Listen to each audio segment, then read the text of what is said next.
What's going on? Uh-oh. Got a text just as this thing came on. Anyway, man, look at my hair. Gosh. Oh, I'm starting to look like an old man. All my little splotches. So yeah, I might have, you know what? I'm gonna turn the video off because my vanity is getting to me. Yeah, anyway. I'm actually trying something new anyway. Um, I don't have it hooked up to the soundboard, so I'm gonna see how it sounds and play around with the levels a little bit maybe. But the title of this hangout is Wells Fargo under fire over their business relationship with the NRA and gun shops. So I'm gonna go to this Bloomberg article and I guess read some of it. You guys can go check it out. It came out about 3 days ago. All right, how does that look? Y'all see that? All right, yeah, you can see it. Boom. Great. Okay, Wells Fargo is the go-to bank for gun makers and the NRA by Shaheen Nazirpour, Polly Mosens, and Brandon Kochkodin. Wow. I almost broke my tongue on that one. Goodness gracious, dude. March 7th, 2018, 6 a.m. They had it ready. San Francisco-based firm inherited its relationship with the NRA. Banks arrange for weapons companies to access loans and bonds. Okay, so far it sounds like a business relationship. Because as you will see in this article, they're not the only one. So it's interesting that they would single out Wells Fargo and Company. Because as you will see, Wells Fargo, as well as a lot of these other business banks, big banks, multinational banks,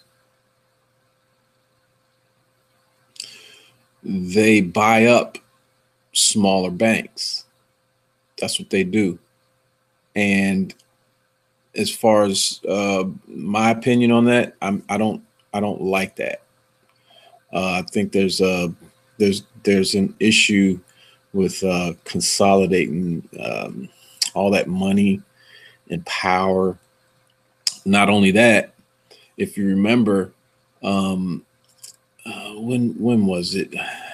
Gosh, I didn't even prepare for that, but basically they made it so that banks could not only hold money, but they could also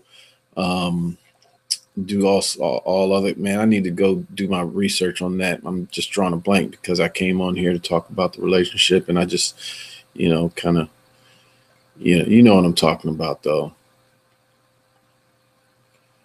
So they have way more flexibility. They can do more things with the money. They can loan more money than they actually have. Like 90% more money. And a lot of these big banks, man, they try to put out these smaller banks. Like I know the credit unions are, I love the credit union. Matter of fact, that's why I left Wachovia a while back because, one day I went to the store. I got, moon pie, one of them banana moon pies and something, something, maybe some bag of chips, Doritos and a Gatorade.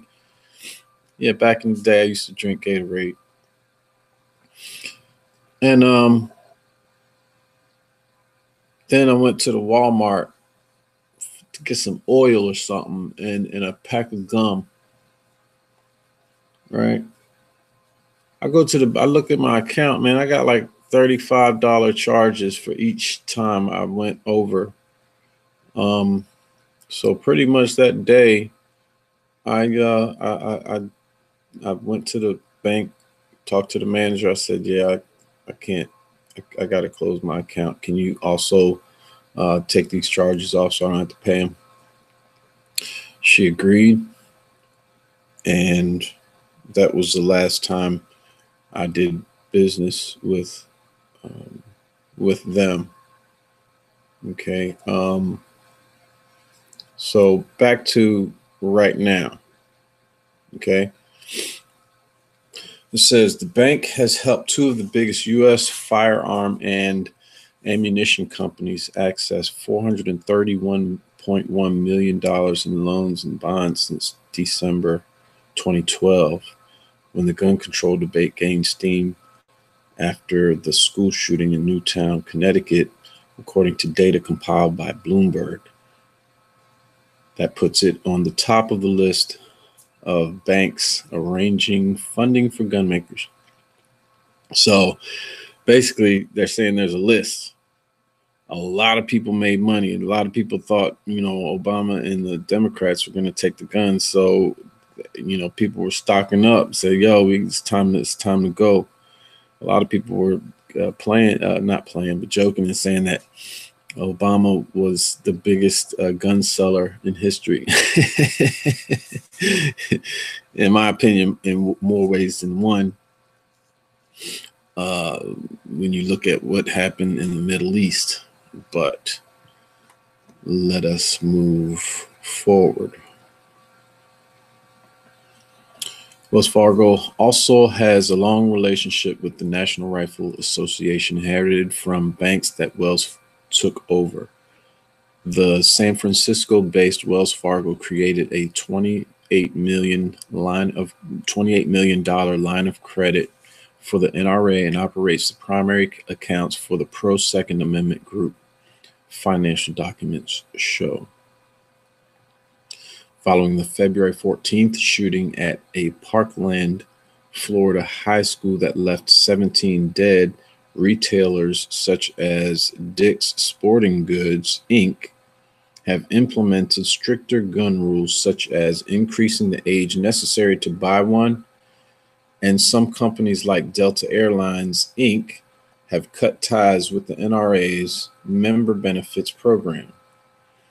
Those changes were largely driven by boycott movements on social media.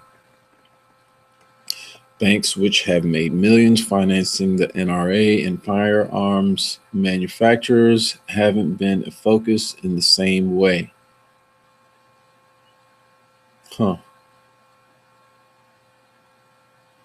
Banks, which have made millions financing the NRA and firearms manufacturers, haven't been a focus in the same way. Financial firms can use their relationships with gun industry to encourage responsible sales practices, said Avery Gardner, co-president of the Brady Campaign, a gun control advocacy group. The organization has no plans to pressure Wells Fargo at this time, she said. At this time, dude, what do you mean? Yeah, look, number one, you'd be hitting business, but let's go back to this other part where they said, I remember listening to the radio the other day. Dick's Sporting Goods, man. Dick's, I'm not happy that you guys did that, because I bought a gun from Dick's, got a really good price on it, and I really, really like that gun. It's a good one. Man, it just sucks, man. You guys gonna, and man, people just gonna go somewhere else. Delta Airlines. Let me see. Who am I flying? You know what I mean? It's like, all right, don't go to Dick's. Who do you own? What companies do you own? Anyway, I'm getting ahead of myself in a way. So look at these companies: Morgan Stanley, TD Securities, Bank of America, Merrill Lynch, JP Morgan, Mitsubishi UFJ Financial Group, US Bank Corp, Cowen and Company, BB&T, Regions Financial, BNP Paribas, PNC Financial Services Group. All these banks, I mean, they all in the millions. So why would they single out Wells Fargo? I mean, look, Morgan Stanley, they're only like, what, 80 million behind, right? Am I wrong? Or is it 180? No, yes, 80 million. 80 million. TD Securities, they're like 100 million behind. But still, that's like 330. It's still in the 300 million. You know what I'm saying?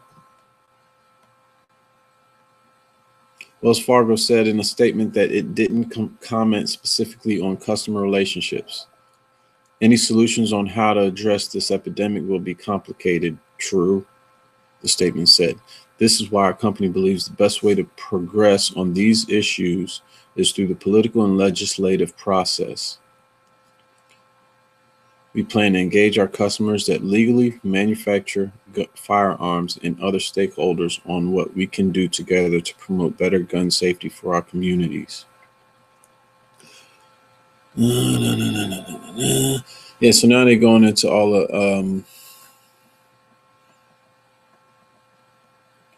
the specific financial money details. You're going into Remington Outdoor. Yeah, talking about the debt, how much money they're gonna make on the debt. Okay, here let's go here. Remember Wachovia. Wells Fargo faced a boycott of its own after it was revealed that the bank may have created 3.5 million bogus accounts for customers. The bank's involvement with the NRA stemmed from its 2008 purchase of Wachovia Corp. Wachovia's relationship with the NRA, in turn, came from its takeover of First Union National Bank.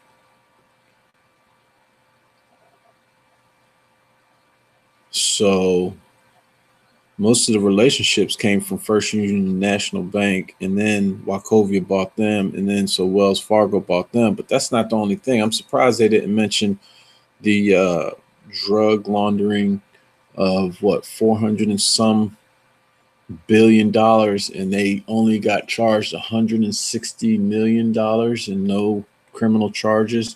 They had to come up with a better security on not doing that. So what they did is they said, all right, well, we won't do business with foreign exchange companies or something like that, foreign exchanges or whatever.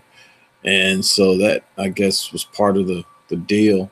So instead of criminal charges being put out, they only got charged 160. So if that's like, imagine if you committed a big ass crime and you only had to pay like a fraction. Let's say you robbed a bank and you stole $100 million. Hold on, y'all gonna get me the damn calculating some money here. Hold on, where's my calculator? Where's my there's my calculator. Okay, so calculator. 420 billion. Thousand million billion times, no, divided by what's 161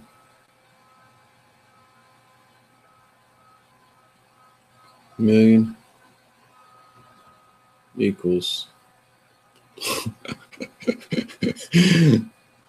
okay.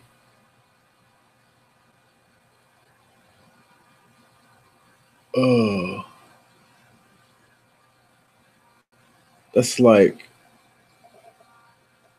Oh man, I can't even do that math. My calculator. I think it's like what, 0.2%, or let's say it's 2%. Let's say it's two. It can't be. So how many zeros? That was three more zeros.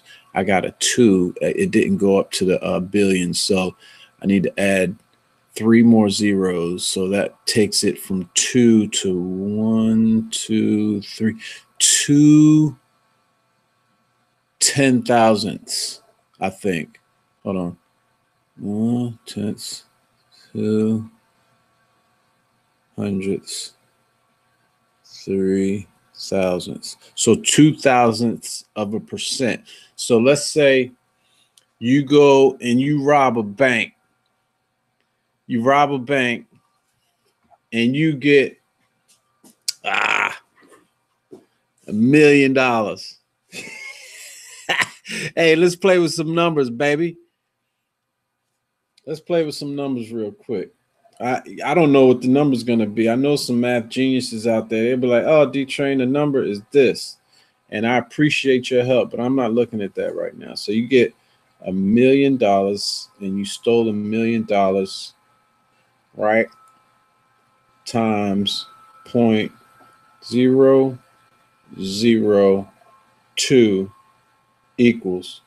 Oh, dude. All you got to do is pay $2,000 and you good. Hey, I guess you get to keep the million as long as you pay $2,000.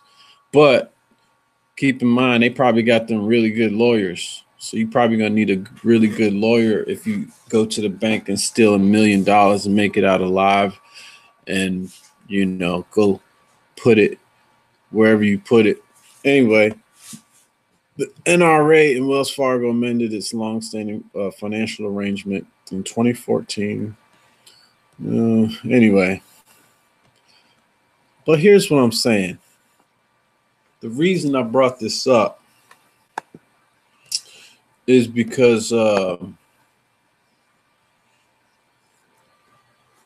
don't know. It almost made me want to go open a Wachovia account.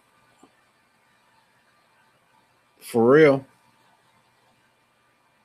No, I don't like the fees. So if I do it, I'm gonna have to have a business, that's making some money already. Because you can't just be, overdrafting. You're gonna have to have a viable business. You got to have a plan. But why are they singling this guy out? You saw them companies. That's the question. I don't know. Somebody knows the answer. I know y'all some smart people. Get back at me. Let me know what you think. It's D-Train. D-Train's bump. About to go. Get back to work, man. I'm sorry I ain't been on here. I've been working cleaning houses and cleaning a house, and it's a lot of cleaning to do, and I just been tired, dog tired by the time I get home. My wife's saying, "Hey, don't you sit on the couch? You go take a bath first." You know what I'm saying? It's just rough, and but it's what we do. And that reminds me, I'm gonna talk about estates. Like if you have stuff, you know what I'm saying, and like, and you're close to the end of life type stuff, is something that you might want to plan for, because based on what I see as part of the cleaning crew, it's you see things that have common threads in each house that you have to clean. Basically, if a person dies or is incapacitated, or if they can't really take care of themselves the same way, and they have a situation where they have to get their stuff together. You know, you really got to be able to keep the lines of communication open, because if you think about it, if you collect all of this stuff, man, and it's valuable to you, you should have a plan for it, so that maybe your family because otherwise they're going to have an estate sale, and a lot of it's going to get sold. Um, and there's some personal things, and what we try to do is that's the hard part. You don't want to throw everything away, but there's a time issue, and it just feels like sometimes that maybe there's something in that bag that was important, but you don't have enough time to really check through everything, because they're trying to. But you try to check through as much as you can so that you can either give it to the families or the people who are running the estate. So just that's just something I'm working on. Stay tuned. I'm also working on a couple other things, and I'll uh, I'll holler at y'all another time. And thanks for checking me out. This is D Train. This is my bunk, and I'll catch y'all later.